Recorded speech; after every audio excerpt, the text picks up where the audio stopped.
योगीराम सूरत कुमार, योगीराम सूरत कुमार, योगीराम सूरत कुमार जय गुरुराया। योगीराम सूरत कुमार, योगीराम सूरत कुमार, योगीराम सूरत कुमार जय गुरुराया। योगीराम सूरत कुमार, योगीराम सूरत कुमार, योगीराम सूरत कुमार जय गुरुराया। योगीराम सूरत कुमार, योगीराम सूरत कुमार, योगीराम सूरत कुमार जय गुरुराया। பரம்பொருள் யோகிராம் சரத்குமார் மகாராஜுக்கு வெற்றி வெற்றி, ஜெயம் ஜெயம், ஜெயம் ஜெயம், வெற்றி வெற்றி. அன்பார்ந்த புண்ணிய ஆத்மாக்களே, இன்னைக்கு பகவானுடைய கல்யாண குணங்களை பற்றியும் அவர் எப்படி எங்கே இருந்து வந்தார், எதற்காக வந்தார், என்ன செய்தார், அவருடைய நிலைப்பாடு என்ன, அவருடைய எண்ணங்கள் என்ன, அவர் உலகத்துக்கு நல்லது செய்வதற்கு அதர்மத்தை அழித்து தர்மத்தை காக்க தான் பகவான் வந்தார் என்பதை பற்றி நம்ம பகவானுடைய அருள் குழந்தை ஸ்ரீ சாயி பிரியா அவர்கள் கேட்க இருக்காங்க. அவங்க நல்ல கற்றறிந்தவர்கள், படித்து பட்டமெல்லாம் பெற்று இருக்காங்க. அவங்க வேத நாராயணன் சீதாலட்சுமி அவர்களுடைய மகள். இப்போ நம்ம இருக்கிற இடம் ஸ்ரீரங்கம் கோயிலிருந்து ஒரு 3 கிலோமீட்டரில் அவங்க இல்லத்தில் இருக்கிறோம். பகவான் நேற்று வந்து தங்கியிருந்தார். இது ஒரு பெரிய வரப்பிரசாதம், யாருக்கும் கிடைக்காது. தேடி தேட ஒன்றா பொருளை தேடி கண்டு கொண்டே அப்படிப்பட்ட பெருமாள் நமக்கு கிடைச்சிருக்காரு. அதை நம்ம பருகிட்டு இருக்கோம். அவருடைய நாமத்தை ஒரு முறை சொன்னால் போதும், ஓடி ஓடி வருவங்க. எத்தனை லட்சம் மைலுக்கு அங்கே இருந்தாலும் என்னுடைய நாமத்தை யோகிராம் சரத்குமார் ஜெயகுரு ராயான்னா அது கம்தையார். என்ன உதவி தேடுதோ அத்தனை உதவி உன்னை தேடி வரும் பகவான் சொல்லியிருக்கார். அப்படிப்பட்ட பெருமானை பற்றி ஸ்ரீ சாயி பிரியா அவர்கள் கேள்வி கேட்க நம்ம போகலாம். அவங்க இல்லை கற்றறிந்தவர்கள், தமிழ்லேயும் கேட்பாங்க, அதனால் இங்கிலீஷும் கேட்பார். எல்லோருக்கும் வெளிநாட்டில் உள்ள நண்பர்கள்லாம் கேட்குறாங்க, ஏன்னா தமிழ்லேயே போடுறீங்களே, இங்கிலீஷ்லேயும் அதை பற்றி பண்ணுங்க. அப்போ அவங்க கிடச்சிருக்காங்க. சரி, ஆரம்பிங்க. நமஸ்காரம். நமஸ்காரம். முதல்ல வந்துட்டு யார் இந்த யோகிராம் சூரத்குமார் அப்படிங்கிறத பற்றி நம்ம தெரிஞ்சுக்கணும். பரம்பொருள் யோகிராம் சரத்குமார் கங்கை கரை பக்கத்தில் காசி இருக்குது. காசிக்கு தொட்டாப்புல நர்மதான ஒரு கிராமத்தில் வேத வித்துக்கள், வேதம் படிக்கக்கூடிய அவங்களுடைய குடும்பத்தில் இருந்து அவர் அவதாரம் செய்தார். எதற்கு அவதாரம் பண்ணார்னா, அதர்மத்தை அழித்து தர்மத்தை காட்டுவதற்காக இறைவனாகவே வந்தார். அதுக்கு பெரிய சான்றுகள் நீங்கள் கேட்கலாம். எப்படி வாட் இஸ் த எவிடன்ஸ்னு கேட்கலாம். அவங்க அதெல்லாம் சொல்ல இருக்கும். நம்ம மக்களை காப்பாற்றுறதுக்கு வந்திருக்காரு. சரி, உலக மக்கள். Then why particularly Yogiram came to South India, though they are having lot of places. ஏன் வந்துட்டு அவர் தென்னாட்டை வந்து சூஸ் பண்ணாரு? நார்த்தில் நிறையா இருக்குது, காசி இருக்குது, இது இருக்குது, மோஸ்ட்லி யோகிகள் எல்லாம் அங்கே இருக்கிறதா தான் ஐதீகம். ஏன் அவர் தென்னாட்டை முக்கியமாக தேர்ந்தெடுத்தாரு அப்படிங்கிறது அது கூட ஒரு எவிடன்ஸ் இருக்குமா? காசியிலே ராசன் மகள் அருணையில் இருக்க கண்டேன் சிவனே ஐயா வைகுண்டருடைய அது உலகத்தில் என்ன நடக்குதுன்னு சொல்ல போகிறார். அப்போ சொல்லுகின்ற போது அரசியல்னாலும் சரிதான், ஆன்மீகம்னாலும் சரிதான், அழிவுனாலும் சொல்கிறார். காளி வெள்ளம் வருகுதப்பா, கப்பல் ஒன்று செய்திடுங்கோ. சுனாமி வந்தா கப்பல் ஒன்று செய்திடுங்கன்னா, கப்பல்னால் என்னது? போட்டு. சென்னை பட்டணத்தில் என்ன நடந்தது? மழை வெள்ளத்தினால ஒரு ஸ்ட்ரீட்லேருந்து அடுத்த ஸ்ட்ரீட் போய் போட்டில் வந்தான். அது அவர் அப்போ ஆல்ரெடி பிரட்டிக்கிட்டார். சொல்ல அது போல் பார்க்கத்தான் இந்த கலியுகத்தில் ஆணாலே பெண்ணழிவு, பெண்ணாலே ஆணழிவு இருக்கு இல்லையா, பார்க்குறோம். அதே போல் என்னென்ன நடக்கிறங்கிறது ஆண்களை விரும்பவும் பெண்களை விரும்பவும் இப்படியெல்லாம் நடக்கும் வரும் கலியுகத்தில். அது தொடக்கம் இதுதான்னு சொல்லியிருக்காரு. அது அமெரிக்காவில் பார்க்குறோம், பல நாடுகளில் பார்க்குறோம். அப்படி கல்யாணம் பண்ணிக்கிடுறாங்க. இதெல்லாம் வரும்னு சொல்லுது அவர் ஆல்ரெடி ப்ரெடிக்டட். அப்போ சொல்லும்போது தான் இவரை பற்றி சொல்கிறார். இப்போ அடுத்த கேள்வி. இப்போ பகவான் வந்து ஏன் பர்டிகுலராக வந்து திருவண்ணாமலையும் காணிமடத்தையும் சூஸ் பண்ணாங்க அப்படிங்கிறத பற்றி கொஞ்சம் சொல்லுங்கள். திருவண்ணாமலைன்னா நினைத்தாலே முக்தி தரக்கூடிய திருத்தலம். திருவண்ணாமலைக்கு நீ போக வேண்டாம், இருக்கிற இடத்துல அண்ணாமலைக்கு அரோகரான்னு சொன்னால் உனக்கு அந்த அருள் கிடைக்கும். நினைத்தாலே முக்தி தரக்கூடிய திருத்தலம். அப்படிப்பட்ட இடத்த பகவான் ஆல்ரெடி சரி. அதுதான் அந்த எவிடன்ஸ் சொல்கிறேன். அகிலத்தில் சொல்லி காசியிலே ராசன் மகன் அருணையில் இருக்க கண்டேன். அருணையில் தான் திருவண்ணாமலை, இருக்கண்டேன் சிவனை. திருவண்ணாமலையை பற்றி கொஞ்சம் மகத்துவங்கள் சொல்கிறீங்களா? அது நம்ம என்ன சொன்னோம் இல்லையா, இங்கே கோயிலுக்கு கூட போக வேண்டிய இல்லை அண்ணாமலைக்கு. அண்ணாமலைக்கு அரோகரான்னா அதே போல் நீங்கள் நினைக்கும் போது உங்களுக்கு என்ன வேணுமோ கர்மாவே அந்த நாமம் சொன்னாலே அவ்வளோ. அது சுவாமி வந்து இந்த பிச்சைக்காரனுடைய நாமத்தை சொல்லு. அப்போ எல்லோரும் என்ன நினைப்பாங்க, இவருக்கு நாமத்தை சொல்லாங்கன்னு என்ன சொல்ல வைக்கிறாரு. அதல்ல, அவருடைய அவதாரம் இப்படி வருவார் அப்படின்னா ஆல்ரெடி ரிட்டன் பை செயின்ட் ஐயா வைகுண்டர் அகிலத்தில் சொல்லியிருக்காரு. அப்போ அதனுடைய மகத்துவத்தை சொன்னால் அடியார்களை சாதுக்களெல்லாம் வா வா என்று அடியார்களையும் சாதுக்களையும் வா என்று அழைக்கின்ற திருவண்ணாமலை. அங்கே மலையை சுற்றி ஒரு சின்ன கல் மண்ணு கூட சிவலிங்கத்தினுடைய சுரூபமாக பார்ப்பாங்க. என்ன அக்னி ஸ்வரூபம். அக்னி ஸ்வரூபம் என்ன, இந்த கார்த்திகை தீபம்லாம் ஏற்றுறாங்க. அடிமுடி காணாத அண்ணாமலை. என்ன பிரம்மாவும் விஷ்ணுவும் பார்க்குறாங்க. அவரும் மேலே ட்ராவல் பண்ணுறாரு, கீழே பந்தி வடிவத்தில் தோன்றார். அப்படி அடிமுடி காணாத அண்ணாமலை. அப்படிப்பட்ட பெருமையான வாய்ந்த ஒரு பெரிய ஸ்தலம். என்ன அது பிறகு இப்பவும் பார்த்தீங்கன்னா நடந்தே வருவாங்க. அப்போ பல தோற்றத்தில் வருவாங்க. பகவானே யோகிராம் சொல்றது மாதிரி சொல்கிறார், the beggar will come in any form. எந்த ரூபத்திலையும் எந்த இதையும் காட்சி கொடுப்பேன். அப்போ பெரிய என்னென்னா ஆன்மீகத்துக்கு. அப்போ இது அந்த மலை என்ன செய்யும், நம்ம கர்மாவை கழித்து விட்டுரும். என்ன கர்மா, எத்தனை பாவங்கள் செய்திருப்போம். என்ன அதையெல்லாம் மாற்றக்கூடிய சர்வசக்தி உள்ளது திருவண்ணாமலை. ஓகே, இப்போது முதல்ல பகவான் இங்கே வந்தப்போ அவருக்கு ரொம்ப ட்ரபிள் கொடுத்தாங்கல்ல, மக்கள் அவரை ஏற்றுக்கல, ரொம்ப ட்ரபிள் கொடுத்தாங்க. அதை பற்றி கொஞ்சம் சொல்லுங்க. அது எப்படி வந்து பகவான் வந்து தன் கருணை எப்படி காட்டு. பைப்பில் போய் தண்ணி திறந்தாருன்னா அந்த பைப்பை உடச்சி விட்ருவாங்க. இப்படி பைப்பில் குடிக்கப்பார் உடச்சி விட்ருவாங்க. பார்த்தீங்கன்னா அடுத்தால போல்ட்டு போட்டு அந்த பைப்பு இவர் இங்கே தானே குடிக்க வராரு. அப்போ எவ்வளோ ஒரு காழ்ப்புணர்ச்சி இருந்தது. அது பண்ணிடுவாங்க. அதே போல் ஏதோ ஒரு பாட்டி வந்து 2 இட்லியை கொடுப்பான். சுவாமி நைனாவா அப்படி கூப்பிடுவோம். ஒன்று என்னன்ட்டு போவார். இந்த இட்லியே சாப்பிட்றேன் அப்படி சொன்னோன்னா பின்னால் ஒருத்தன் வந்து டப்புன்னு தட்டி அது சாக்கடை கிளம்பணும். கொஞ்சம் நெஞ்சம் இல்லை. அவரை பாருங்கள், ஆசிட் ஊற்றுறதுக்கு இல்லாமல் ஆக்கிடணும் சொல்லி சதிகார கூட்டங்கள் இனிமேல் இப்போ தர்மம் நடக்கிறது, தர்மமும் நடந்துக்கிட்டு இருக்குது. தர்மம் கொஞ்சம் அதர்மம் கூடி போச்சு. அப்போ அவருக்கு மேலே ஆசிட் விடணும்னு சொல்லி, அப்போ சாமி தலை எங்கே வச்சு பிடிக்கணும், காலுங்கெல்லாம் இருக்கா. அன்னைக்கு பார்த்தீங்கன்னா ஆசிட் ஊற்ற வரான். அவர் பரம்பொருள் என்பதை சொல்லுவதற்கு காரணம் இதுதான். எப்பவும் தலை எங்கே இருக்கும், காலுங்க இருக்கும். அப்போ சாமி, பிச்சைக்காரனுக்கு ஒரு வேலை இருக்குது தம்பி, நான் மாற்றி படுக்க போகிறேன், தொந்தரவு பண்ணிடாங்கன்னு சொல்கிறார். கால் அங்கே இருக்குது, தலை அங்கே இருக்குது.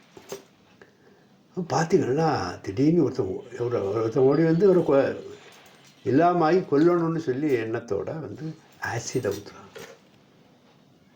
அந்த ஆசிடு காலில் படம். அதான் நீங்கள் எந்த படத்தை பார்த்தாலும் சுவாமி ஒரு கர்ச்சிப்பை கட்டியிருப்பார். அந்த காலத்தில், ஆதி காலத்தில் இப்படி அவரை கொலை செய்யணும்னே பண்ணாங்க. ஒரு தடவை எண்ணெய் போட்டு உடம்பெல்லாம் எண்ணெய் போட்டு சுவாமியை அடிக்கிற போகிறாங்க. அவர் பெரிய பைல்வான் சுவாமி, பெரிய பாடியெல்லாம் பார்த்தீங்கன்னா இந்த கையெல்லாம் எப்படி இருக்கும், ஒரு மல்யுத்த வீரன் மாதிரி இருப்பார். ரொம்பவும் வந்து எண்ணெயை போட்டு ஒரு எப்படியா க்ளோஸ் பண்ணிடணும்னு சொல்லி வந்துப்பார். அவரும் அதையும் சமாளித்தார். ஒரு தடவை கல்லால் அடிக்கிறாங்க. ராம் ராம், ஓம் ஸ்ரீராம் ஜெயராம் ஜெய் ஜெயராம்னு சொல்லுவார். என்ன வடநாட்டுக்காரன், ராமன் செத்து போனால், கிருஷ்ணன் செத்து போனால் அந்த நாமத்தை சொல்கிறான், அடிடா சொல்லி அடித்தாங்க. அப்போ தான் சாமி சொல்லி குதிச்சு ஆடுறாங்க. ரத்தம் அப்படியே வலிஞ்சிக்கிட்டு இருக்கு. அப்போ எதுக்காக இவருக்கு இந்த இது பண்ணோம்? நம்ம எல்லாம் காப்பாற்றுவதற்கு. லோகா சமஸ்தா சுகினோ பவந்து, இந்த லோகத்தை காக்கணும், லோகத்தில் உள்ள மக்களை காக்கணும், ரசிக்கணும் அப்படிங்கிறத பகவான் குறிக்கோளாட்டு பண்ணார். அப்போ அடித்த பிறகு சாமி பாடுறாரு, ராஜா மர்கையா மந்திரி, இந்த நாமத்தை சொல்றியேன்னு கேட்குறான். ராஜா மர்கையா மந்திரி மர்கையா பிரஜா மர்கையா பிரஜா மர்கையா ராமு நாமுக்கோ ராமு நாமுக்கோ யுக யுக ஜெயத் ஜெயத் ஜெயத் ஜெயத். ராஜா மர்கையா, ராஜாவும் செத்து போனான், மந்திரியும் செத்து போனான், அந்த நாட்டு பிரஜைகளும் செத்து போனாங்க. ஆனால் ராமநாமம் யுக யுக யுக யுகம் சொல்லப்பட்டு வருகிறது சொல்லி அது பாருங்க. அது மட்டும் இல்லை, ஒரு தடவை பார்த்திங்கன்னா ஒரு 5 பேர் வந்து சாமி அடிக்கிறான். அப்போ கூட உள்ள சாமிக்கு ஆட்கள், பெருமாள் சுவாமி, ஜார்ஜி, அப்படி சரவணன், இப்படி பல ஆட்கள் இருப்பாங்க.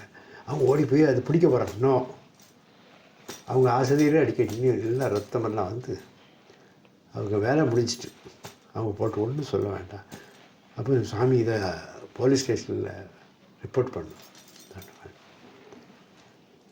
அவங்களுடைய கர்மாவை எடுக்கிறதுக்கு தான் அந்த லீலை, அவங்க கர்மாவை எடுக்கிறதுக்கு பண்ணுறாங்க.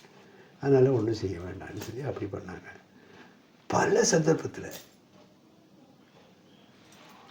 சாமிக்கு கொண்டு வர இதெல்லாம் படி பல இதெல்லாம் கலந்து, விஷத்தை கலந்து, இப்படியெல்லாம் சாமி ஒரு இறை அவதாரம் என்பதை நிரூபிக்கிறதுக்கு என்ன அப்படிப்பட்ட மக்களின் அறியாமை அறியாமை அறியாமை இப்பவும் புரியாமல் தான் இருக்கான். இப்போ பகவானை இறக பிடிச்சவங்க ஒரு சில, இப்போ உங்கள் ஃபேமிலி சர்மாஜி, அதுபோல் திருச்சியில் சில நண்பர்கள் இருக்கிறாங்க. ஆனால் ஜம்பி, இது ஒரு குரு, அடுத்தால ஒரு குரு, அடுத்தால ஒரு குரு. அப்போ ஒருத்தருக்கு காப்பாற்ற மாட்டாங்க. ஒன்று சிக்கனை பிடித்தேன் பண்ணி முடிக்கணும். அது இல்லாத பட்சத்தில் நமக்கு பகவானுடைய குரு கிருபை கிடைக்காது. நெக்ஸ்ட், பகவான் யோகிராம் சுரத்குமாரோடைய வாழ்க்கை வரலாறை பற்றி தெரிஞ்சுப்போம். அவர் முதல்ல வந்து வடக்குல நீங்கள் தென்னிந்தியாவுக்கு வரும்போது முதல்ல யாரை பார்த்தார்? அவர் ஃபஸ்ட்டு யாரை பார்த்தார் யோகிராம்? அவர் பிறந்த இடமே காசி. நினைத்தாலே முக்தி தர, அது என்னன்னா காசியில் இறக்க முக்தி, திருவண்ணாமலை நினைக்க முக்தி. அப்போ அந்த இடத்துல இருந்து அவர் அங்கேயே இருக்கலாம் இல்லையா? பக்கத்தில் ரிஷிகேஷ் இருக்குது, ஹரித்வார் இருக்குது, எவ்வளவோ புண்ணிய தலங்கள் இருக்கு இல்லையா? கைலாயம்லாம் பக்கத்தானே. அதை சூஸ் பண்ணாமல் ஏன் இங்கே வந்தார்? அதுதான் டிவைன் லீலா, டிவைன் பிளான். யார் யாருக்கு எந்த, சில மகான்களை பார்த்திங்கன்னா, இப்போ யோகிராம் திருவண்ணாமலையில் பார்த்திங்கன்னா பல சாதுகளுடைய சமாதிகள் கோடி சுவாமிகளை புரவி பாலத்தில் இருக்கார். அதுக்கு அடுத்தால பார்த்திங்கன்னா இப்போ ஒரு விபூதி சித்தர்னி ஒருத்தர் பொள்ளாச்சி பக்கத்தில் இருக்கார். இப்படி பல யாருக்கு இந்த ஏரியாவோ கொடுத்துருவாங்க. இப்போ ஐயா வைகுண்டருடைய இது கன்னியாகுமரி மாவட்டத்தில் சுவாமி தோப்பில் அவதாரம் எடுத்தார். இதேபோல் நம்ம சுவாமி கங்கை கரையில் காசிக்கு அருகாமையில் உள்ள நர்தராவில் அவதாரம் பண்ணார். வேற அடுத்த இப்போ அவர் முதல்ல யாரை பார்த்தார்? அவருக்கு எப்படி வந்து பாருங்க, முதல்ல அவர் ஒருத்தர் சந்திக்கிறார், ஒரு மகான். அவர் என்ன பெரிய டிஸ்ட்ரிக்ட் ஜட்ஜாக இருந்தார். அதாவது மரண தண்டனைலாம் கொடுக்கக்கூடிய ஆள். கபாடியா பாபா அவர் சுவாமி பார்க்குறார். பார்த்த உடனே கபாடியா பாபா சொல்கிறாரு, நீ முதல்ல இது பாண்டிச்சேரி அரவிந்தரை போய் பாருங்கள். நீ மெசேஜ் கொடுக்குறார். அதன்படி அங்கே வர பாண்டிச்சேரி இது அரவிந்தருடைய இது என்ன, யோகங்கள் அத்தனையும் ஒன்று திரட்டி இன்டகரல் யோகான்னு கொண்டு வரார். அப்படி யாரும் செய்யலை. அது மாதிரி சாவித்திரினி புக் எழுதியிருக்காரு. எவ்வளவோ ஆயிரக்கணக்கான புத்தகங்கள் எழுதி உலக மக்களுக்கு பக்தி, ஞானம், வைராக்கியம் கொடுத்தார். பாகவத்திலே அதான் சொல்லுது. அப்போ மகான்களுடைய பணி என்ன? பக்தியை கொடுப்பாங்க, சிலவங்க ஞானத்தை கொடுப்பாங்க, வைராக்கியத்தை கொடுப்பாங்க. பாகவத்தில் அப்படி சாரமே அதாம்மா. பக்தி வந்தால் என்ன ஆகும்? ஞானம் வரும். ஞானம் வந்தால் வைராக்கியம் வரும். இந்த வைராக்கியம் இல்லாமல் தான் இருந்துக்கிட்டு இருக்கணும் பக்தர்கள், அடியார். ஜம்பி ஹியர் அண்ட் தேர். அப்போ இந்த மாதிரி இருக்குது. பரம்பொருள் நீங்கள் யோகிராம் சரத்குமாரை சொன்னதே காணிமடம் தான். 1968 சொல்லிட்டோம். சிலவங்க பிரிண்ட் பண்ணி படிக்க. சாமி ட்ராமா பண்ணுவார். தெய்வ குழந்தைன்னா இப்போ தெய்வ குழந்தை, இப்போ சாதாரண மனுஷன் தான் அப்படின்னா அதுக்கு தகுந்தவர். மகான் தான் மகானுக்கு தகுந்தவர். ஆனால் உண்மையை காணிமடம் உலகத்திற்கு டிக்ளேர் பண்ணிச்சு. 67, 68களில் யோகிராம் சரத்குமார் உலகத்தந்தை யோகிராம், யூனிவர்சல் ஃபாதர் யோகிராம் சரத்குமார்னு நம்ம தான் பண்ணோம். அதே போல் ஒரு பகவானை இப்படி கேட்டாங்க, ஏன் இப்படி போட்டிருக்கீங்க? யாராவது நம்புவாங்களா? யோகி ராம் சரத்குமார் சரி, அது நம்பிக்கிடுவாங்க. பரம்பொருள்னா யாரை ஏன் நம்புவா? அது அந்த சிவனை தான், நாராயணனும் சிவனை தான் பரம்பொருள்னு சொல்லுவாங்க. இவருக்கு பரம்பொருளுக்கு என்ன தகுதி இருக்குது? அப்போ நம்ம சில எவிடன்ஸை காட்ட வேண்டியது. அப்படி திருவண்ணாமலைக்கு வர என்ன ஆகும்? அரவிந்தர்கிட்ட போகிறாரு. அவர் ஞானங்கள்லாம் எல்லா பக்தி, இது யோக சூத்திரங்கள், வேதங்கள் எல்லாம் ஒன்று சேர்ந்து இன்டகரல் யோகா அப்படி ஒன்று கொடுக்குறாரு. இது உலகத்தில் யாரும் செய்யலை. அப்படிப்பட்டவர்கிட்ட போய் ஞானம் பெற முதல்ல பக்தியை தான் பண்ணணும். இது தலைகளை அவர்கிட்ட போய் ஞானத்தை பெறுறார். அங்கே இருக்கிறார். இருந்து அவருக்கு அந்த ஞானம் கிடைக்கிறது. இரண்டாவது அவர் யாரை பார்க்குறாரு, அதுவும் நான் அடுத்து கேட்க வந்தேன். ஓகே, இப்போ ஃபர்ஸ்ட் அவர் அரவிந்த போஸை பார்த்தாரு, அவரை பற்றி சொன்னீங்க, அவர் பண்ணது எல்லாமே. இப்போ இரண்டாவதா பகவான் யாரை போய் பார்த்தாரு? ரெண்டாவதாக ரமண மகர்ஷி. ரமண மகர்ஷியுடைய வாழ்க்கை எல்லாருக்கும் தெரியும். மதுரையில் இருக்கும்போது, சின்ன பையனாக இருக்கும்போது, அவங்க அம்மா கேட்குறாங்க, என்னப்பா எங்கே போயிட்டு வர்றான்னு சொல்லி அவங்க ரிலேட்டிவ்கிட்டே கேட்குறாரு. சொந்தக்காரர் வர்றார். அண்ணாமலையிலேருந்து வர்றேன், திருவண்ணாமலையிலேருந்து வர்றேன்னு அவருக்கு inspiration. On the spot the energy flow திருவண்ணாமலையிலேருந்து இவருக்கு ரமணர் கிடைக்குது. அண்ணாமலையிலேருந்து வரணுன்னு அவருக்கு இன்ட்யூஷன் ஆகிட்டு அந்த நினச்ச மாதிரி அண்ணாமலைக்கு போனார். கோவணத்தோடு போனார்.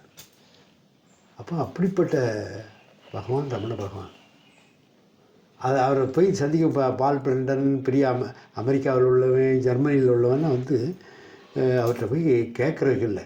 அப்படியே பார்த்த பார்வையிலே பாவம் நீங்கிடும். நமக்கு சாமிக்கு உண்டு இந்த பாட்டு. பார்த்த பார்வையில் பாவம் நீங்கிடும் கங்கையா இங்கு வந்தவன். கங்கை என்ன பிரவாகம் படிக்கும், அள்ளி பொங்கி ததும்பி பூரணமாக கிடைக்கும். அந்த பிரவாகமாக வரக்கூடிய ஒரே வஸ்து யோகிராம் சரத்குமார், ரமண மகர்ஷி, அரவிந்த கோஷ், பூஜ்ய பாப்பா ராமதாஸ். அப்போ அவங்க பார்க்குறதே கொடுக்குறாங்க.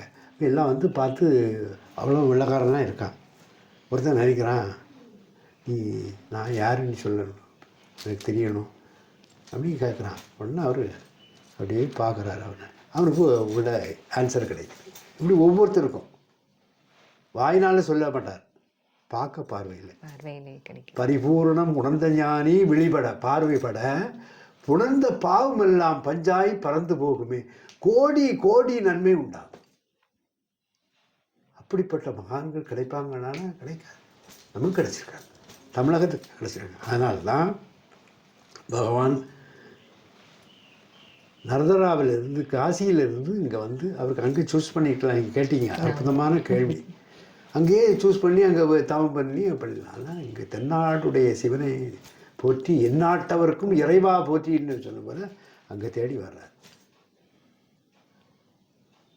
அடுத்த கேள்வி நீங்கள் கேட்க போறீங்க, இது அவர் வந்ததுனால என்ன? நம்முடைய கர்மா பாவங்கள் எத்தனை பாவம் செய்யிருக்கும். முந்தின ஜென்மாவில் எத்தனை கடல் மண்ணை எண்ணுனா கூட நம்முடைய பாவச் செயல்கள் அத்தனை கர்மாவை தப்பு தப்பாக பண்ணியிருக்கோம். அதையெல்லாம் கழிக்கிற அதே போல் பார்த்துங்க, தீட்சை எப்படி கொடுப்பாங்க மகான்கள், அதை சொல்லிடுவோம். ஒன்று ஸ்பரிசதீத்தை, பரிசீலனை தொட்டு ஆசீர்வாதம். சில மகான்கள் தொட மாட்டாங்க. அப்போ என்ன செய்யும்? கோழி என்ன செய்யும்? முட்டையை போடுது, அடகாக்குது, குஞ்சு பொரிக்குது. குஞ்சு பொரிச்சாலும் அந்த குஞ்சுகளை தன்னுடைய இறகால அணைச்சி வச்சுக்குது. அதே போல் நம் பரம்பொருள் யோகி ராம் சரத்குமார் நம்மெல்லாம் அணைச்சி வச்சு ஸ்பரிச தீட்டி கொடுப்பார். முதுல அடிப்பார், டப்புன்னு அடிப்பார். அடிக்கிறது நம்ம கர்மவிலே போயிடும். அதுமாதிரி நம்ம பாசிட்டிவ் எனர்ஜியை கொடுப்பார். நம்மகிட்ட ஃபுல்லாக அசுவை தானே இருக்குது. அவன் இது பண்ணான், அவன் இது பண்ணான், அவன் இப்படி இருக்கணும், இவன் இப்படி இருக்கணும். நம்ம ஒருடைய மனநிலைகள் அப்படி வந்து அதையெல்லாம் மனசெல்லாம் இருக்கக்கூடிய இதெல்லாம் நீக்கி அந்த அடி கொடுக்குற தொட்டு ஆசீர்வாதம் பண்ணுவார். சிலவங்களுக்கு பலார்னு வைப்பார். அப்போ ஸ்பரிச தீட்சை. கோழி என்ன பண்ணுது? குஞ்சுகளை பண்ணுற போல் அந்த ஸ்பரிச தீர்த்து அடியாருக்கு எல்லாருக்கும் கொடுப்பார். அடுத்தால மீன் என்ன செய்யும்? கடலில் உள்ள மீன் போய் அப்படியே முட்டையை போடும். முட்டையை போட்டு அது அடகாக்குறது கோழி மாதிரி பண்ணாது. தூரத்தில் போய் அதே பார்க்குமா, பார்க்குறதே பொறிக்குது. பரிபூரணம் உணர்ந்த ஞானி வெளிப்பட புணர்ந்த பாவமெல்லாம் பஞ்சாய் பறந்து போகுமே. கோடி கோடி நன்மை உண்டாகும். நீங்கள் வீட்டுக்கு வரவுக்கு முன்னே எல்லாமே நல்லாயிருக்கும்.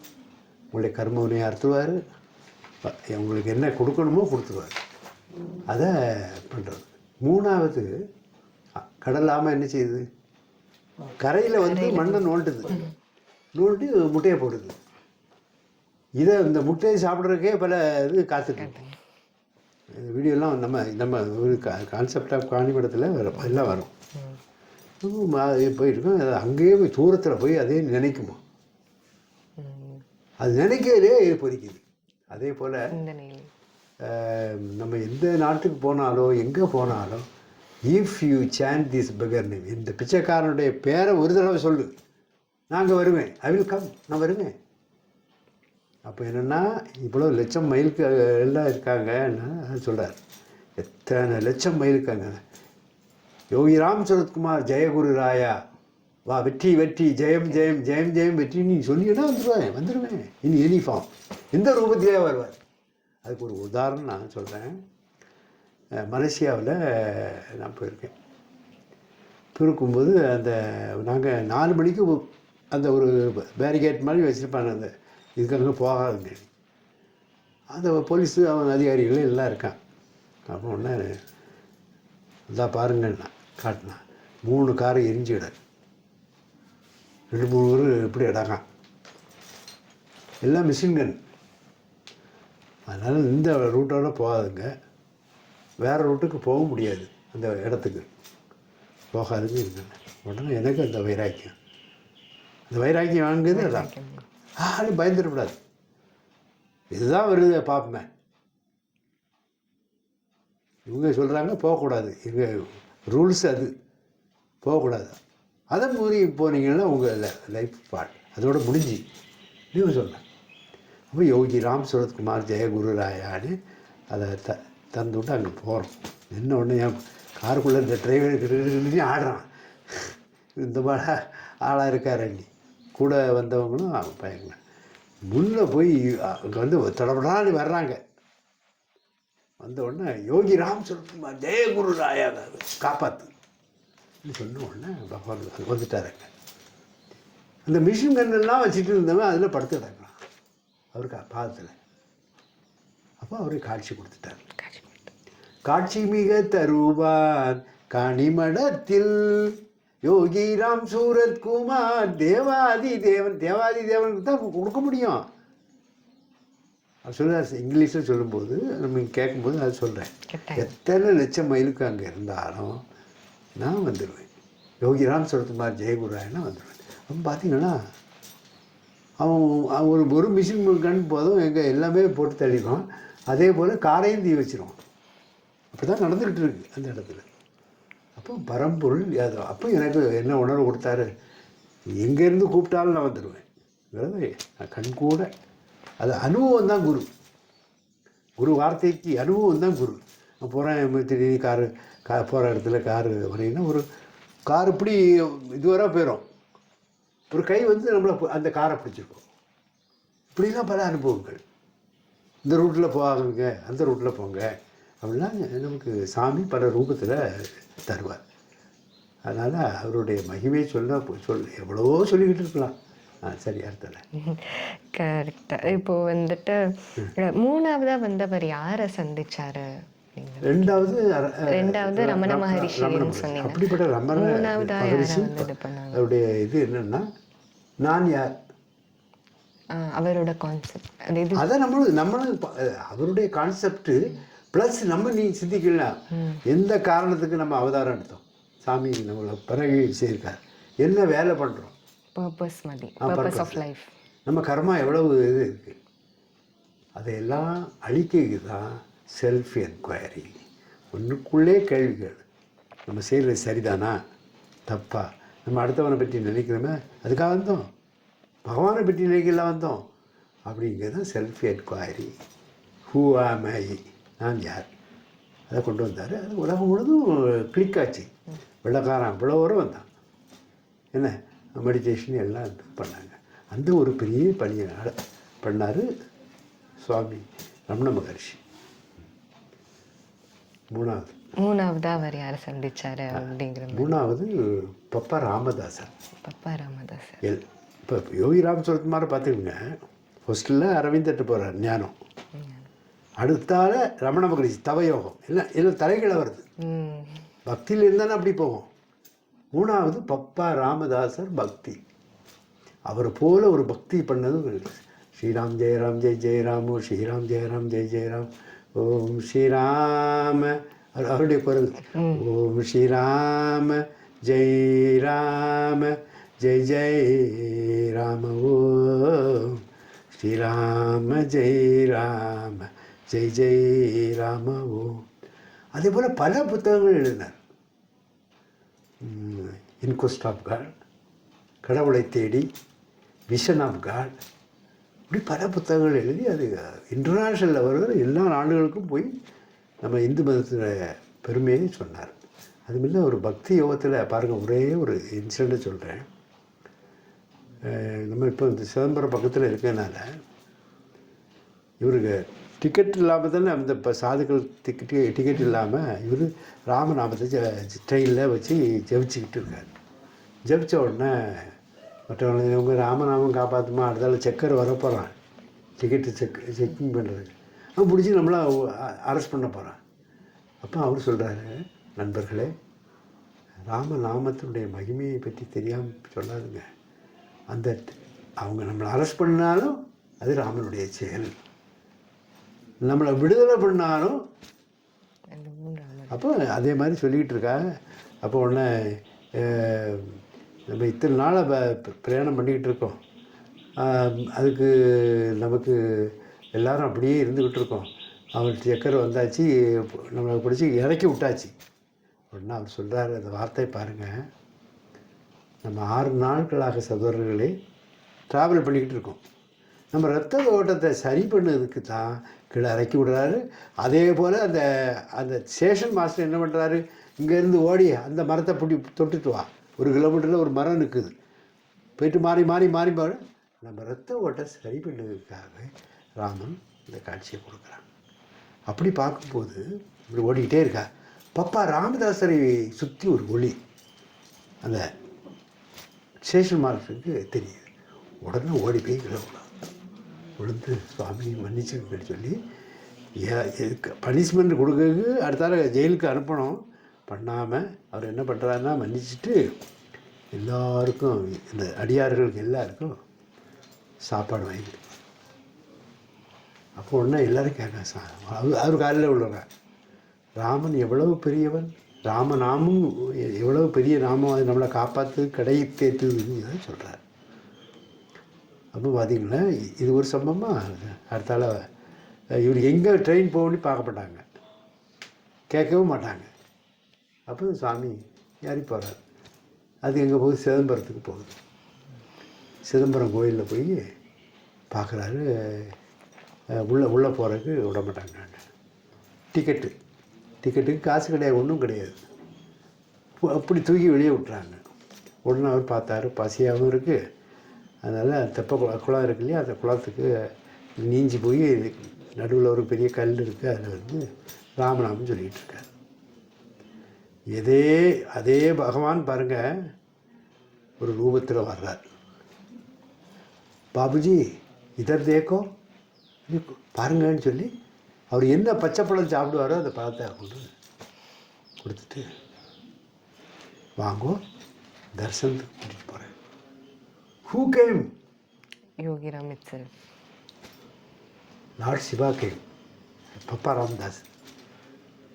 லார்ட் சிவா இந்த ரூபத்தில் வந்து இவருடைய தபஸ் நாமத்தை சொன்னதுனால, அதை பிறகு நீங்கள் யோகிராம் சொத் மாதிரி ஜெயகுரான்னு சொன்னால் அவர் வந்துடுவார். உனக்கு இப்போ 1000 ரூபா வேணும் கொடுப்பாரு. உன் காரியம் வீட்டில் நல்ல காரியம் நடத்திடுவார் எல்லாமே. ஒரு சின்ன சம்பவத்தை சொல்கிறேன், அது பிறகு பகவானுடைய மகிமையில் நான் அதை சொல்கிறேன். அப்புறம் பார்த்தா பழமெல்லாம் கூட்டிகிட்டு போய் தரிசனம் கண்ணீர் விடுறார். ஏ பிரபு இவ்வளவு கருணையா? வந்து சோதிப்பாங்க, டெஸ்ட்டு தான் பிடிச்சி போ வழியை சொல்லி அதை விடாமல் வைராக்கியம் வந்ததுனால தான் இருந்தோம். ஒருத்தருக்கும் வைராக்கியம் இல்லை. லைட்டாக ஒரு சின்ன கஷ்டம் வந்துட்டேன்னா அப்படியே அம்மியும் சாத்தான் தான்மா, அப்படி தானே இருக்குது உலகம். அது இல்லாமல் இறக பிடிச்சார். மகான்களுடைய வாழ்வையில் நம்ம என்ன பார்க்குறோம்? பகவானை அடித்தாங்க, திருப்பி அடிச்சிருக்கலாம். அவர் பெரிய இப்படி தூக்கி போட்டார்னா பாடி எப்படி இருக்கும்? பெரிய பயில்வான் மாதிரி இருப்பார். அதான் பண்ண மாட்டார். அவன் கர்மாவை நம்ம கழிக்கணும், நம்மளை அடிக்கலாம். அதனால் அவனுக்கு நல்லதே நடக்கட்டும் அப்படின்னு பார்த்தேன். பாப்பா ராமதாஸுடைய இது அவர் பல புக்குகள் எழுதியிருக்காரு. அப்படிப்பட்ட 3 முதல்ல ஞானத்தை பெறுறாரு, அடுத்த தபஸ் பெறுறாரு, பக்தி தலைகளை இப்படி யாருக்கும் நம்மளோட பக்தியில் இருந்தால் நம்ம போக முடியும். இப்போ காணிமடத்தில் சாமி கொடுத்த ஒரு இனிஷியேஷன் என்னது? யோகிராம் சரத்குமார் ஜெயகுராய். அதை இறுக பிடிச்சிட்டோம். அவன் ஃபஸ்ட்டு காணிமடத்தில் எங்கள் வீட்டில் தான் இது ஆரம்பிக்க சாமிகிட்ட போயிட்டு வந்தவர். அவர் என்ன பண்ணிட்டாரு, அதில் பார்த்துங்க டேப்பு வச்சு நம்ம பாடுறதெல்லாம் ரெக்கார்டிங் பண்ண முடியும். எல்லாம் பண்ணிட்டோம். முடிஞ்ச பிறகு போட்டால் ஸ்ரீராமா ஜெய ராமா ஜெய ஜெய ராமா சாமி வந்து பாடியிருக்காரு. இருக்கு முன்ன அப்போவே ஓம் போட்டார். இது 1967 எவ்வளோ இருக்குது. அப்புறம் அந்த இது திட்டையை போட்டு சாமிட்டு சொன்னேன். உடனே சிரிச்சுக்கிட்டாரு. தெரிஞ்சாலும் தெரியலன்னு போல சொல்லுவாங்க. நான் ஸ்ரீராமா ஜெயராமா ஜெய ஜெயராமான்னு அப்போ தான் சாமி பாடுறத அப்புறம் எனக்கு நாமெல்லாம் சொல்லி இப்படி சொல்லணும் அப்படி சொல்லணும் இப்படிலாம் கொடுத்துருக்காரு. அதுக்கு பிறகு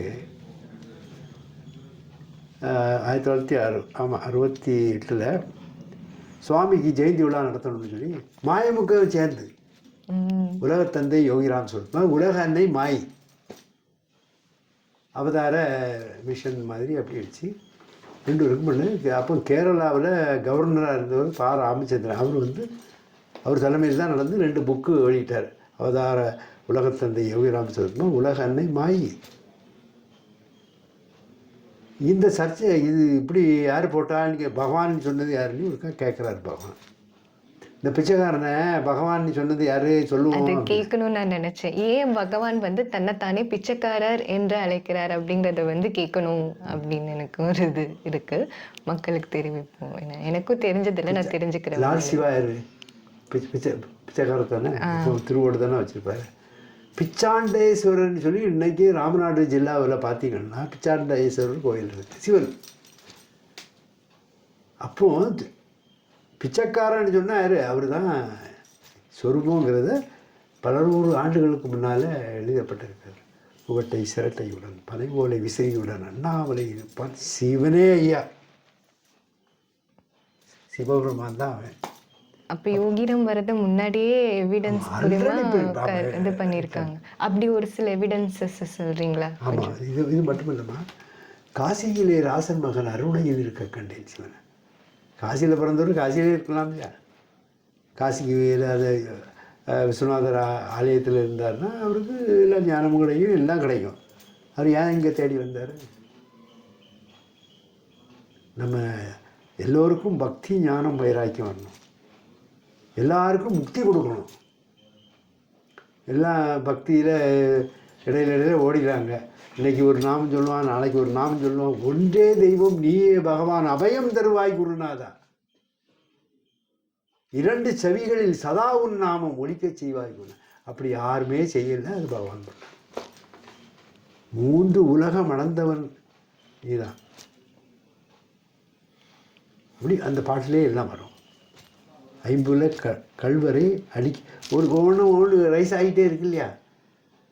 6 பகைவை விரட்டுவாய் குருநாதா, 7 மலையில் வாசம் செய்யும் திருவேங்கடம் நீ குருநாதா. அது ஒரு எவ்வளோ ஒரு வந்து உண்டு. நேனே தான் கதை தெரியுமா? சொல்லுங்க. பெருமாள் ராசினி சொல்லி கிருஷ்ணகிரியிலேருந்து சாமிகிட்ட எப்பவும் வந்து ஆசீர்வாதம் வாங்குவார். அவங்க என்னென்னா பாத யாத்திரையாட்டே ஒரு 1000 பேர் அவருக்கு டிவோட்டிஸ் எல்லோரும். அவரும் ஒரு சாமி மேலே தான் இருந்தார். சாமிகிட்ட வந்து ஆசீர்வாதம் பண்ணி, சாமி இப்போ ஒரு ஆசீர்வாதம் பண்ணுங்க. அப்போ சாமி சிப்பாக்குள்ளே கையை போடுறாரு. அப்போ அந்த காலத்தில் 10 பைசா, இந்த 10 பைசாவை கொண்டு திருப்பதி உண்டியலில் போட்டு திருவண்ணாமலை இருக்க பிச்சைக்காரன் யாருன்னு கேளு, சாமி கேளு அப்படின்னு கமெண்ட் பண்ணுறாரு. அப்புறம் உண்டியில் அவங்க போகிறாரு, செருப்போடையே உள்ள போயாச்சு. அவங்க நடந்தே போகிறாங்க, தன்னை மறந்துட்டார். உள்ளே போய் பார்க்குறாரு, சங்கு சக்கரதாரியாக இருக்கிறவர் விசிறி சிரட்டையார் இருக்கிறார். அப்போ அங்கே அவருக்கு வைப்ரேஷன், அவன் கூட இருந்த போன அவ்வளோ அன்பர்களும் கேட்குது, நேனே தான் நேனே தான் நேனே தான் வெரி மைசல். இப்போ அது அவர் எழுதியிருக்காருன்னா அதெல்லாம் நடந்திருக்கேன், அதனால் டெஸ்ட்டு. அவர் என்ன பாடுறாரு, வெங்கடன் அவர் பெரிய கவிஞர், ரொம்ப எழுதியிருக்கார். வெங்கடநாதனின் கோயிலில் சென்று யார் அந்த அண்ணாமலையாண்டி என்று நான் கேட்கவே என்னுட வெங்கட நானே நேனேதான் என்று சொன்னானடி. இது மாதிரி என்ன எவிடன்ஸ் இருக்கு? நீ அப்படி இருந்து நீ மகான் ரேஞ்சில் தானே இருக்க, நீ மகான் தானே நினச்சிக்கிட்டு இருக்கா. பக்தர்கள் காணி வடம் அப்போ அதை டிக்ளேர் பண்ணிச்சு, தெய்வ குழந்தை. நம்ம தான் தெய்வத்தினுடைய குழந்தை இன்னைக்கு சொல்லுவோம். சாமி எதுக்குனாலும் ஒரு குழந்தை மாதிரி தெய்வ குழந்தை யோகிராம் சர்மா ஓகே. மகான் சரி, நீ என்ன கோணத்தில் பார்க்குறியோ உனக்கு அந்த மாதிரி கிடைக்கும். காணி விட ஒரு சாட்சாத் எனக்கு காட்சி கொடுத்தே அப்படித்தானம்மா, அதையும் கேளுங்க. எனக்கு காட்சி கொடுத்தது போனேன், ஆனால் டாக்டரால் கைவிடப்பட்டு நடக்க முடியல, வயிறு ஊதி இருக்குது, இப்படியே அசைஞ்சு போகிறேன். ஐ ஆம் நாட் ஏ காட், நீ போங்க அண்ணாமலையாட்ட போ. அண்ணாமலையாட்டெல்லாம் போக மாட்டேன், இதுதான் அண்ணாமலை. அது வைராக்கியம். இந்த வைராக்கியம் யாருக்கும் வரணும். அப்போ ஒரு தடவை சாமி வந்துட்டு 3 விதமாக காட்சி கொடுக்குறார். சிவன், பிரம்மா, விஷ்ணு. பார்க்குறேன், பேடி இருக்கேன். இந்த அடித்த அடியோடு எனக்கு எனர்ஜியை கொடுத்துட்டார். கொடுத்தது முன்னே இப்படி பார்க்க முதல்ல பிரம்மாவாட்டம், விஷ்ணுவாட்டம், சிவனாட்டம், இந்த 3 ஒன்று சேர்ந்து யோகி ராமச்சந்திரன் வந்தார். அதை சொன்னால் யாருக்கும் கேட்க, இந்த காதில் கேட்டு இந்த காதில் விட்டுறான். இருங்க பிடிச்சிக்க, அந்த குறிச்சியை பார்த்தேன், அவரை பார்த்தேன், இவரை பார்த்தேன், அந்த போனேன், இப்படி டிரான்ஸ்ஃபர். உனக்கு ஒன்றுமே கிடைக்காது. ஆணிமடனுடைய கான்செப்டே யோகிராம் சரத்குமார், யோகிராம் சரத்குமார், ஜெயகுராயன். அதனால் அவர் பரம்பொருள் என்ன. நடந்து வந்த உடனே எனக்கு ஒரு இது யோகிராம் வந்த புதுசுல லைக் அவர் செருப்பே இல்லாம எல்லா இடத்துக்கும் பேர் ஃபுட்டா நடந்து போனாரு அப்படின்னு சொன்னீங்க, வெறும் காலுடைய. இனிஷியேஷன் வாங்குறாரு இல்லையா, ஓம் ஸ்ரீராம் ஜெயராம் ஜெய் ஜெயராம். அதுவும் நமக்கு ஒரு இடத்துல வச்சு கொடுக்கல. காஞ்சன்காடில் கேட்லேயே அடைச்சிருவாங்க. ஏன்னா இவர் மாதாஜிக்கு ஜெய் ஓம் ஜெய் ஓம்னு சத்தம் போட்டு சொன்ன உடனே இல்லை உள்ள உள்ளாடனா இது வேறு மாதிரி அப்படின்னு சொல்லி அவ்வளவு இது பண்ணாங்க. அந்த காலகட்டத்துலேயும் சுவாமிக்கு அவர் நடந்து வர்றாரு பாப்பா ராமதாஸ். இந்த பாதையில் வச்சு தான் ஓம் ஸ்ரீராம் ஜெயராம் ஜெய ஜெயராம்ங்கிற மந்திரம் இப்போ நமக்கு நம்மளை அனுப்பினார். பகவானே அனுப்பி அங்கே போனீங்க. எவ்வளவு மரியாதைகள் எவ்வளவு இதெல்லாம் பண்ணாங்க. அங்கேருந்து வந்திருக்காரு, அவர் அனுப்பியிருக்காரு. ஆனால் பகவான் கெஞ்சி கேட்டு சச்சிதானந்த சுவாமி இப்போ இருந்தவர் அவர்கிட்ட போய் சுவாமிகிட்ட சொல்லி எனக்கு தீட்சை கொடுக்க சொல்லுங்க. இப்போ நீங்கள் யார் போனாலும் அங்கே பப்பாவுடைய டேப் ரெக்கார்டை போட்டு அங்கே ஓம் ஸ்ரீராம் ஜெயராம் ஜெய் ஜெயராம்னு கொடுப்பாங்க. ஆனால் அவருக்கு ரோட்டில் நடந்து வரைச்சில் தான் கொடுத்தாங்க பகவான். அதை அப்படியே பிடிச்சிக்கிட்டார். ஓம் ஸ்ரீராம் ஜெயராம் ஜெய் 7 நாளுக்குள்ளே ராம தரிசனம் கிடச்சி. ராமலட்சுமண ஜானகி ஜெய் போலோ ஹனுமானுக்கு இந்த போல அவருடைய தரிசனம் பகவானுக்கு கிடைக்கும். யாருக்கும் அப்படி கிடைக்கல. அதுக்கு பிறகு பார்க்குறதெல்லாம் ராமநாட்டு பார்த்தார். அதுக்கு தான் திருவண்ணாமலை வந்து. சரி, அடுத்து வந்துட்டு அதுதான் அவர் லைக் வந்துட்டு எங்கே வந்து அவர் திருவண்ணாமலையில் வந்துட்டு அவருக்கு ஞானம் கிடைத்தது. அந்த மந்திரம் வந்து ஸ்ரீராம் ஜெயராம் ஜெயராம் யார் மூலியமாக கிடைத்தது அவருக்கு? அந்த பூஜ்ய பப்பா சுவாமி ராமதாஸ் மூலியமா திருவண்ணாமலையிலேயே இல்லை காஞ்சான்காடில் சொல்லி மேங்களூர் பக்கத்தில். ஓகே, அங்கேருந்து ஒரு 50-70 கிலோமீட்டரில் காஞ்சன் அங்கே அவருக்கு இனிஷியேஷன் கிடைச்சிருச்சு. சந்தோஷம். அடுத்து வந்துட்டு இப்போ ஜேர்னலிஸ்ட்லாம் நிறைய பேர் யோகிராம் அந்த காலத்திலேயே வந்துட்டு பேட்டி எடுத்திருக்காருல்ல, அவர் என்ன சொல்ல வர்றாரு மக்களுக்கு அப்படிங்கிறத கொஞ்சம் சொல்லுங்களேன். என்ன சொன்னார்? அப்போ என்ன சொல்கிறாருன்னா, அவங்கள்ட்ட போய் பேட்டி ரொம்ப பேர் கேட்குறாங்க. ஞான பூமி ஞான அந்த இதெல்லாம் போகிறாங்க, போய் கேட்குறாங்க. மகாத்மா காந்தி என்ன சொன்னார்? மை லைஃப் இஸ் மெசேஜுங்கிற அது பிச்சைக்காரனுடைய வாழ்க்கை தான் எல்லாமே எல்லாருக்கும் அப்படின்னு சொல்கிறாரு. வேறு ஒன்றுமே சொல்லலை. அப்போ பேட்டி எடுக்கணும்னு உங்களுக்கு கொடுக்கல.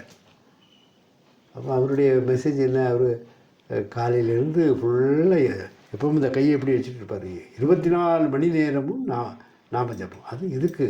நீனும் சொல்லணும், உன் நண்பர்களையும் சொல்ல வைக்கணும், அடியார்களையும் சொல்ல வைக்கணும். கேட்டிங்களா? அதில் சுவாமி ரொம்ப எல்லாருக்கும் பெரிய பாக்கியம் கிடைச்சி. அதே போல் பெரிய பெரிய திரைப்பட இது இயக்குனர்கள், அதே போல் நம்ம இளையராஜா, யேசுதாஸ் எல்லாம் பெரிய சாமிக்கு அது நான் தான் கேட்கணுன்ட்டு வந்தேன். அவர் டிவோட்டிக்கு செய்த அற்புதங்கள் ஏதாவது இருக்கா? யோகிராம்னு ஒருத்தர் வந்ததுக்கு அப்புறமா டிவோட்டிஸ்க்கு வந்த இது. அதே போலம்மா இப்போ என்னுடைய வாழ்க்கையை எடுத்துக்கோங்க. டாக்டர் அதாவது கைவிடப்பட்டவன். 7 days தான் இருக்க முடியும். அது ஒரு அப்படி ஸ்பர்ஷ தீட்சையினால், நயன தீட்சையினால் என்னுடைய நோய் இப்படி இருந்த வயறு புள்ள வந்துட்டு. இது விஞ்ஞானமாக மெய்ஞானம்னா விஞ்ஞானமாக ஒரு சாரல். ஆனால் இது மெய்ஞானத்தால் உன்னுடைய கர்ம வினையும் உன்னுடைய சகல நோய்களையும் தீர்க்க முடியும் என்பது எனக்கு நான் சாட்சியாக இருக்கிறேன். அதே போல் நீங்கள் கேட்டீங்க இல்லையா, இளையராஜா யேசுதாஸ் இருக்கார். அவர் மகன் விஜய் யேசுதாஸ் கழுத்தில் ஒரு கட்டி. அப்போ அந்த கட்டி இறுக்கமாக தானே இருந்தால் தானே ஆப்ரேட் பண்ண முடியும். அவளோட குழஞ்சி இருக்குது, உள்ளே இப்போ கை வச்சா உள்ளே போகுது. அப்போ ஆப்ரேட் பண்ண முடியாது. போகிறாங்க, சென்னையில் பார்க்குறாங்க, டெல்லியில் பார்க்குறாங்க, முடியாது. அமெரிக்காவுக்கு போகிறாங்க. அமெரிக்காவில் போய் டாக்டர் பார்க்குறாரு. எப்போ இது பண்ண முடியாது, ரொம்ப ஆபத்தான இது, அதனால் உங்கள் தெய்வங்களை பார்த்துக்கங்கன்னு சொல்லி அப்போ ஃப்ளைட்டில் வராங்க. ஃப்ளைட்டில் போய் டேக் ஆஃப் பண்ணதுக்கு முன்னே அவருடைய மனைவி கையை பிடிச்சி, எனக்கு ஒரு நம்பிக்கை இருக்குன்னாரு. என்ன நம்பிக்கை? திருவண்ணாமலை யோகிராம் சுரத்குமார் விசிறி சாமியார் நீங்கள் அடிக்கடி போவீங்களே, அந்த சாமியால் நம் மகனுக்கு சரி பண்ண முடியும். நீங்கள் அப்போ அவர் சொல்கிறாரு, நீ எடுத்ததுக்கெல்லாம் வந்து அவரை வைவா திட்டுவா, அவர்கிட்ட போகிறீங்களே குளிக்க மாட்டார், எண்ணெய் தேய்க்க மாட்டார், அவர்கிட்ட போய் நீங்கள் போகிறீங்களே அப்படின்னு சொல்லும்போது அவர் சொல்கிறாரு, ஒன்று நீ இப்போ அப்படி சொன்னவா ஒரு நிலைக்கு வந்திருக்கா, அதனால் சரி, ஆனால் அவர்கிட்ட போய் வாய் திறந்து சொல்லக்கூடாது, ப்ரேயர் நீ அவர்கிட்ட மானசீக மாட்டேன், அவர்கிட்ட போய் பையனுக்கு இப்படி இருக்குது அதை காப்பாற்று அப்படின்னு சொல்லணும். இன்னும் சரின்னு சொல்லிக்கிட்டு அவரும் நேரே திருவண்ணாமலை வர்றாங்க. இப்போ பரம்பொருள்னு சொல்லுவதுக்கு ஒரு எவிடன்ஸ் சாட்சி மூலமாக தானே இப்போ சொல்ல வேண்டியது. அப்போ சுவாமி வந்த உடனே அந்த அம்மாவை கூப்பிட்றாரு. திருவண்ணாமலைக்கு எல்லோரும் அவங்க இருக்கிறது சென்னையில் தானே ஈஸியாக வந்து வராங்க. வந்த உடனே அந்த அம்மாவை கூப்பிட்றாரு. கூப்பிட்டு நீ ஃப்ளைட்டில் வச்சு பிஃபோர் டேக் ஆஃப் என்ன பேசினா அந்த பகர் நோஸ். ரொம்ப ஆச்சரியமாக இருக்கு பாருங்க என்ன பிறகு. அதுவும் இல்லை, the whole cosmic world is in my hand, all planets in my hand. அப்படி இருந்தால் தானே பண்ண முடியும். இது சொல்கிறாரு. எத்தனை டிஸ்டன்ஸு அமெரிக்கா போனால் எத்தனை நாள் ஆகும் ட்ராவல் ஆகி, அப்படிப்பட்ட இடத்துல சொல்கிறார். அப்போ இது இது என்னது, இது அவர் பரம்பொருள், மற்ற மகான்களை பொருள் மகான் அல்ல, சாது அல்ல, ஆண்டவனே ஆண்டி குளத்தில் வந்துருக்கார். சரி, அடுத்தது நெக்ஸ்ட் பகவான். இப்போ வந்துட்டு ராமநாம மகிமையை பற்றி சொன்னீங்க, சிவன் நாமத்தோட மகிமையை பற்றி சொன்னீங்க. இப்போ பகவான் யோகிராம் உடைய நாமத்தை நான் அவர்கிட்ட வந்து இது பண்ணணும் அப்படின்னா என்ன பண்ணணும்? ஒரு டிவோட்டியாக நான் என்ன பண்ணணும்? டிபேட்டியாக அவருடைய நாமம் சொல்லணும். நீங்கள் எழுதிட்டு இருக்கீங்க, லிக்கிதா பலன்னா சொல்லியிருந்தேன். ஆனால் என்ன ஒரு இதுன்னா, மூச்சு எடுக்கும் போதே யோகிராம் சுரத்குமார், யோகிராம் சுரத்குமார், ஜெயகுருராய, விடும்போதும் யோகிராம் சுரத்குமார், யோகிராம். அப்படியே நீங்கள் பண்ணீங்கன்னா உன் மனம் உனக்கு அடங்கம்மா, மனம் அடங்கிடும். மனம் உனக்கு அடங்கினால் உலகமே உனக்கு அடங்கும். இந்த மனசு அலைபாயின்ற மனசு அடங்குறதுக்கு அவருடைய நாமஜமும் அதுபோல் நம்ம மூச்சு எடுக்கும்போதும் விடும்போதும் பண்ணிங்கன்னா ஈஸியாக you can attain the goal. Presence you can feel the presence and feel the presence also. ரொம்ப ட்ரூ. அடுத்து வந்து நீங்கள் முதல்ல பேசும்போது மாயம்மாவை பற்றி சொல்லியிருந்தீங்களா, அவங்கள பற்றி கொஞ்சம் வெராவரியாக சொல்லுங்கள். மாயம்மா இவன் ஒரு அவதார புருஷன். யோகிராம் சுரத்குமாருக்கும் மாயம்மாவுக்கும் ஒரு பெரிய லிங்க் கனெக்டிவிட்டி இருக்குது. அது எதுக்குன்னா, மாயம்மா என்னுடைய லைஃப்பில் டாக்டரால் கைவிடப்பட்டு, அப்போ என்ன நீ என்னால் முடியாது, நீ திருவண்ணாமலைக்கு போன்னு சொல்லி சுற்றி ஆள் நிற்கிறாங்க. மாயம்மா சொல்லி கடற்கரையில் ஒரு ஆளை பார்த்து காட்டுறாங்க. நான் அந்த ஆளையே பார்த்தேன். ஒரே மூலமா ஓ அதை அப்சர்வ் பண்ணால் தான் தெரியும். ஓம்னே சொல்லுவாங்க. பெரிய ரகசியங்கள். அதில் மாயம்மாவை பற்றி பல நூறு ஆண்டுகளுக்கு முன்னால் ஐயா வைகுண்டர் எழுதியிருக்கார். ஏட்டில் கடலதிலே ஒரு கிழவி அவதார கிழவிதானும் அமைத்து வைத்தார் உங்களுக்காய் அம்மை என்ற லட்சுமியை. மகாலட்சுமியுடைய சொருபன்ட்டார் இவர் சாமி, அந்த சொருபன்ட்டார். கண்டு பணிந்தவருக்கு கை நிறைய உண்டு, நீ நினைக்கலாம் கிடைக்கும். கைலாசம் அங்கே உண்டு, நோ ரீபர்த். ஆமாம், பகவானா அது சொல்ல. நீ காணிமடத்துக்கு சென்றால் என்னை காணலாம், அதே போல் உனக்கு உன் கர்மா அதோட முடிஞ்சு அடுத்த பிறவி இல்லை. எவ்வளோ கேரண்டி கொடுக்குறாங்க? கேரண்டி கொடுக்க முடியுமா? அவதாரம் பண்ண இல்லைன்னா பண்ண முடியாது. அப்படிப்பட்ட மாயம்மா என்னுடைய நோயை நீக்கினாங்க. கடலில் கூட்டிகிட்டு போவாங்க.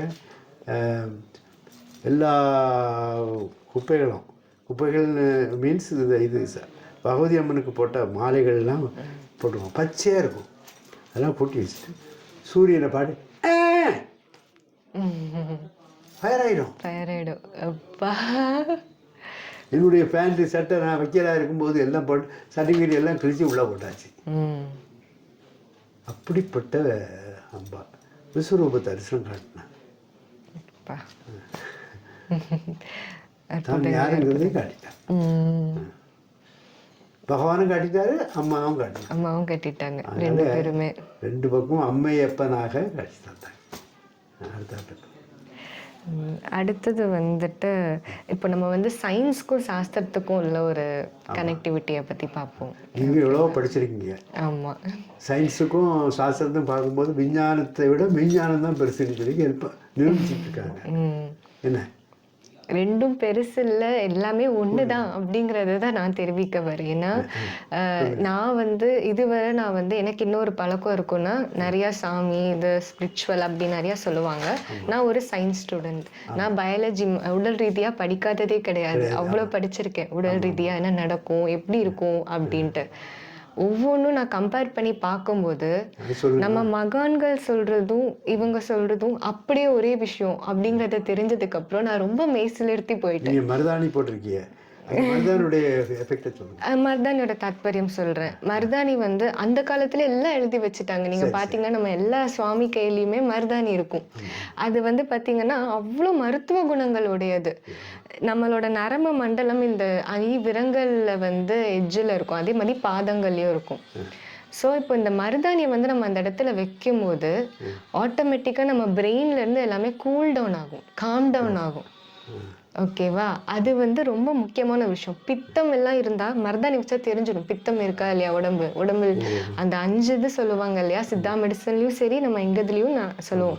அதெல்லாம் வந்து கண்ட்ரோல்டாக இருக்கா இல்லையா அப்படிங்கிறத மருதாணி விஷயமா பார்த்துக்கலாம், தெரிஞ்சுக்கலாம். மருதாணி வச்சா அந்த பித்தத்தை எடுத்துடலாம், பித்தம் குறைஞ்சிரும் ஆட்டோமேட்டிக்காக, உஷ்ணம் குறைஞ்சிரும். மருத்துவ குணம், அவ்வளோ மருத்துவ குணங்கள் இருக்கு. அதை வந்து அந்த காலத்துல வந்து எல்லாருக்கும் வந்துட்டு 3 யுகங்களுக்கு முன்னாடி நான் சொல்றது, எல்லாரும் படித்தவர்கள் அல்ல, எல்லாருக்கும் எல்லா ஞானமும் போதிச்சிட முடியாது. அப்போ அவங்க என்ன பண்ணாங்க அப்படின்னா, இப்படி பண்ணா செல்வம் வரும், இப்படி பண்ணா உடலுக்கு நல்லது அப்படிங்கிறத வந்து ஒரு சுவாமி ரூபத்துல வந்து இப்படிதான் பண்ணணும், இதுதான் நெறிமுறை அப்படிங்கிற மாதிரி சொல்லி கொடுத்துட்டு போனது இன்னி வரை நம்ம ஃபாலோ பண்ணிட்டு வந்துட்டு இருக்கோம். அவங்க சொல்ற ஒவ்வொரு விஷயத்துக்குமே அவ்வளோ ஒரு தாத்பரியங்கள் வந்து கரெக்டாக சயின்ஸோட மேட்ச் ஆகும்.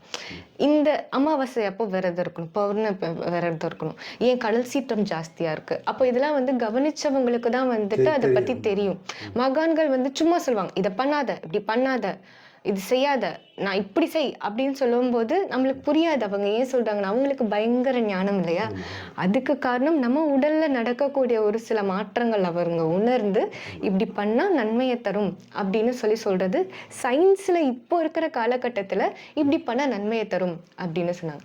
அந்த காலத்துல நீங்க சொன்னீங்க இல்லையா, காஸ்மிக் எனர்ஜி சர்வத்திரமும் நானே, என்னோட எல்லா காஸ்மிக் எனர்ஜியும் பகவான் கண்ட்ரோல்ல இருக்கு அப்படின்னு நீங்க சொல்றீங்க இல்லையா. அந்த இது வந்து பாத்தீங்க அப்படின்னா எக்ஸாக்டா அதை பத்தி படிக்கிறவங்களுக்கு குவாண்டம் பிசிக்ஸ் அப்படின்னு ஒரு பேர் வச்சாங்க. நிக்கோலா டெஸ்லால இருந்து ஐன்ஸ்டீன் வரைக்கும் எல்லாருமே இதை உணர்ந்திருக்காங்க. அமாவாசை அன்னைக்கு என்ன நடக்குது, பௌர்ணமி அன்னைக்கு என்ன நடக்குது, எப்படி கிரகங்கள் மாற்றத்தினால நம்ம உடல்ல என்ன மாற்றங்கள் நடக்குதுங்கிறத அவங்க எல்லாம் அறிஞ்சவங்க. அவங்க சொல்றதும் நம்ம புரிஞ்சுக்கல, மகான்கள் சொல்றதும் நம்ம புரிஞ்சுக்கல, கஷ்டப்படுறோம்.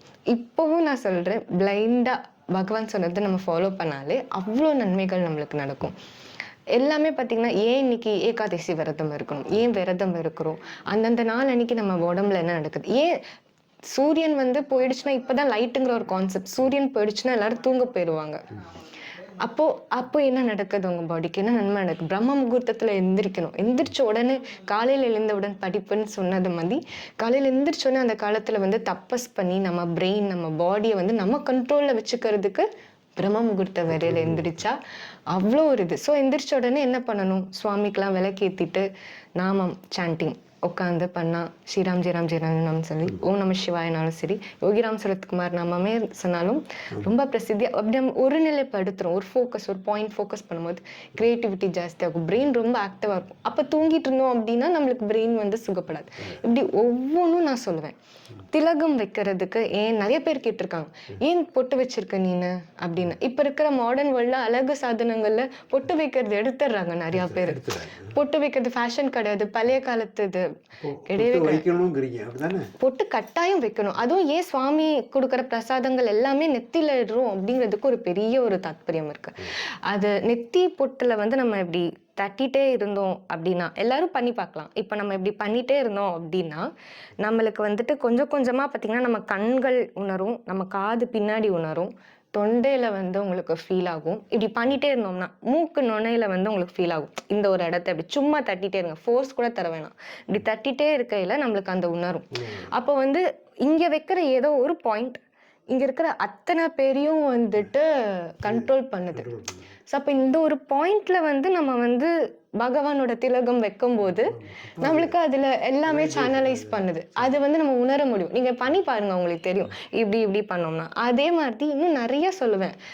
நம்ம வந்து 7 சக்கராஸ் சொல்லியிருக்கோம். அதே மாதிரி அதே இடத்துல 7 கிளான்ஸ் அமைஞ்சிருக்கு நம்ம உடம்புல. ஒவ்வொன்றும் அற்புதம்னா அற்புதம், அதி அற்புதம். ஓகேவா? அந்த பயம், அச்சம், நாணம் எல்லாத்தையுமே வந்து சயின்டிஃபிக்காக உள்ளதும் சாஸ்திரத்தில் சொல்ற ஒரு விஷயம் சயின்டிஃபிக்காவும் சிமிலரா இருக்கு, ஒரே மாதிரி இருக்கு அப்படின்னு நான் சொல்ல வரேன். இது நான் ரொம்ப உணர்ந்த ஒரு விஷயம். அதனாலதான் நான் ரொம்ப ஃபாலோ பண்ண ஆரம்பிச்சேன் இது எல்லாத்தையுமே. ஸோ நான் இன்னும் படிக்க என்னால இதோட ஒத்து போக முடியுது. கரெக்டா இவங்க சொன்னதும் அதுவும் கரெக்டா ஒன்னா ஒத்து போகிறது. அப்போ வந்துட்டு ஃபாலோ பண்ணி நம்ம பயன்பெறது வந்து கட்டாயம் தேவை. எல்லாமே ரொம்ப அற்புதம், அதி அற்புதம்.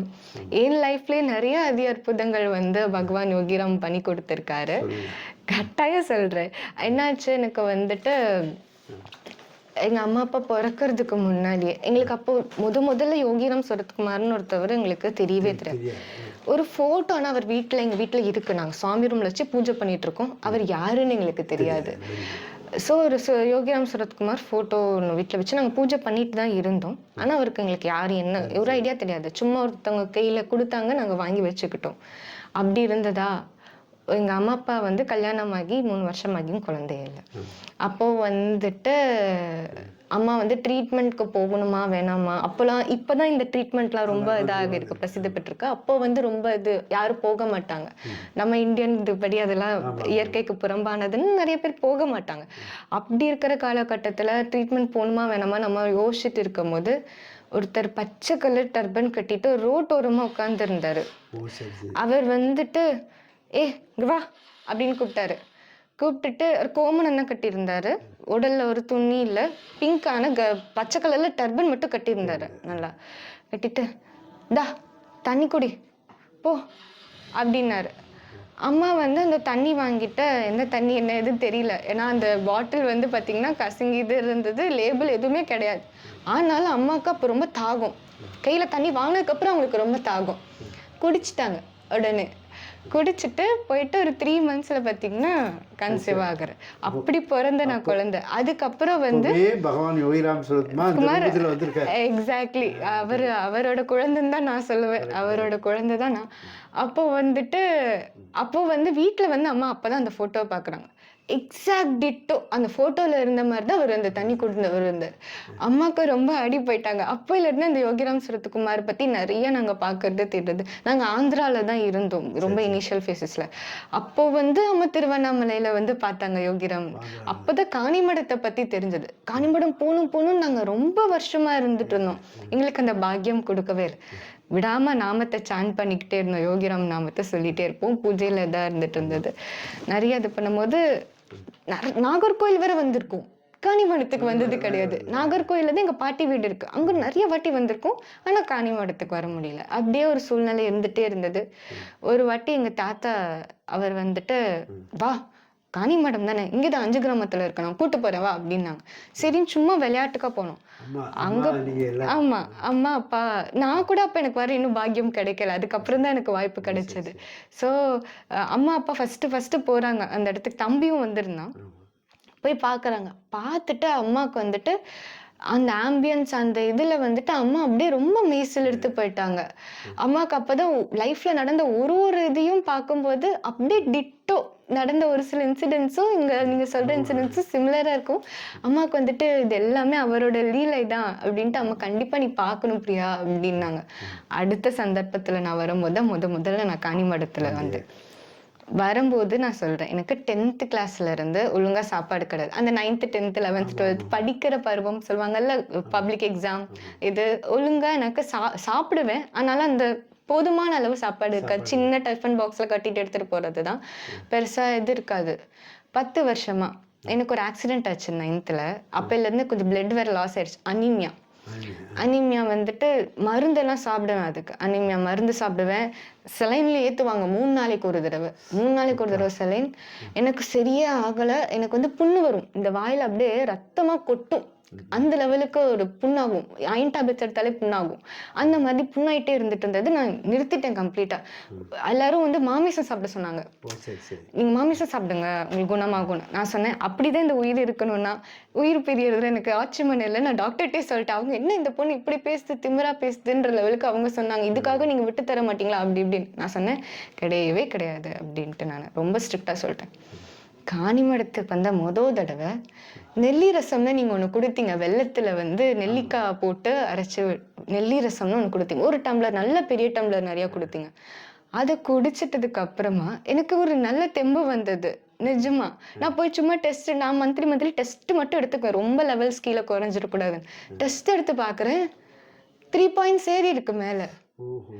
அன்னைக்கு நான் பிடிச்சிக்கிட்டேன் நாமத்தை. அது ரொம்ப அதிப்பெரிய அற்புதம். 10 வருஷமா நான் சஃபர் ஆயிட்டு இருந்தேன். எனக்கு குணமாகாத ஒரு விஷயம் நெல்லிரசம் குடிச்சு அவர் வந்து காட்டி கொடுத்துருக்காரு. இருக்கு நோயை வந்து தித்திருக்காரு. அனிமியாங்கிற ஒரு இதை வந்து கொடியது. அது வந்து சரின்னு சொல்லிட்டு இது ஒண்ணுமே பண்ண முடியாது, ஆக்டிவாவே இருக்க முடியாது என்னால. ரொம்ப ஒரு சோர்வா இருப்பேன், தூங்கிடுவேன். அப்படியே நினைச்ச இடத்துல தூங்கிடுவேன். ஒரு ஆக்டிவா ஒர்க் பண்ண முடியாது. ஆனாலும் நான் அவ்வளோ படிச்சுட்டு இருந்தேன். அவங்க எல்லாருக்குமே அதுதான் ஆச்சரியம். இவ்வளோ படிக்கிற, இப்படி பண்ற, நீயே இப்படி இருக்கா அப்படின்னு எல்லாருமே கேட்கறது உண்டு. ஆனாலும் எனக்கு அந்த இதில் ரொம்ப குணமானது எனக்கு அதில் ரொம்ப பிரியது. அப்புறம் நான் ரொம்ப பல வருஷங்களா யோகிராம் நாமத்தை எழுதிக்கிட்டே இருக்கிற ஒரு பழக்கம். நாமா புக் வாங்கி எழுதிக்கிட்டே இருப்பேன். யோகிராம் நாமா புக் இப்போ வந்தது தானா, அதுக்கு முன்னாடி டைரி நிறைய டைரி இருக்கு. டைரி நிறைய எழுதி வைப்போம். யோகிராம் சரத்குமார் அப்படின்ட்டு எல்லா டைரியும் நான் வந்து எழுதிட்டே இருக்கிறேன். லிக்கிதா பலன் நாமத்தோட இதுதான் வந்து என்னை இன்னி வரைக்கும் அவர் இவ்வளோ உயரத்துல வச்சிருக்காரு. எல்லாமே எங்க லைஃப்ல நல்லது நடக்கிறது. அதனாலதான் எனக்கு அவரை பத்தி இன்னும் நிறைய தெரிஞ்சுக்கணும் அப்படின்னு சொல்லி உங்ககிட்ட கேட்பாங்க. காணிமடத்துக்கு போனா நெல்லிக்காய் ஜூஸ் கொடுக்குறாங்க. பகவான் நெல்லிக்காய் நம்ம சகல ரோகமும் தீர்க்கக்கூடியது. காணிமடத்தில் அதை கொடுப்போம்னு சொல்லி சொல்கிறார். இப்போ வருகின்றவர்களுக்கு இப்பவும் வந்தாலும் அதை நெல்லிக்காய் வத்தலை காய போட்டு அதை ட்ரை ஆன உடனே கொதிக்கிற தண்ணியில் போட்டு இப்போவும் கொடுத்துட்ருக்காங்க. அது அதன் மூலமாக உங்களுக்கு பலன் கிடைச்சிருக்குன்னா உண்மையிலே பெரிய ஆனந்தமான ஒரு அது நிஜமாலுமே அவர் தான். நீ இந்த டயத்துல தான் என்கிட்ட வருவ, அப்ப நான் தான் என் கையால் அதை வந்து சரிப்படுத்துவேன் அப்படிங்கிறதுக்காகவே போட்டு வச்சிருந்த மாதிரி இருந்தது. நிஜமாலுமே அது ரொம்ப ரொம்ப அற்புதம். இன்னும் சொல்லணும்னா சொல்லிக்கிட்டே போகலாம். அவ்வளோ அதிக அற்புதங்கள் எல்லாமே. அடுத்ததுல கட்டாயம் நிறைய சொல்லுவோம். கட்டாயம் சொல்லுவோம், நிறைய சொல்லலாம். லிக்கிதா பலனும் நாமா பலனும் தான் என்னை இவ்வளோ தூரத்துக்கு உயரத்துல நிக்க வச்சிருக்கு. இன்னும் மேல்மேலும் சிறக்க அவர் தான் சிக்கனை பற்றி அவரையே பிடிச்சி நான் எழும்பி வரணும். சாமி தேர்வு பண்ணதுனால தான் இவ்வளவும் நடந்தது. அதேதான். மருத்துவமனையில் நீங்கள் அடிக்கடி போய் டெஸ்ட் பண்ணணும், இதெல்லாம் அடைக்க வேண்டியிருந்தது.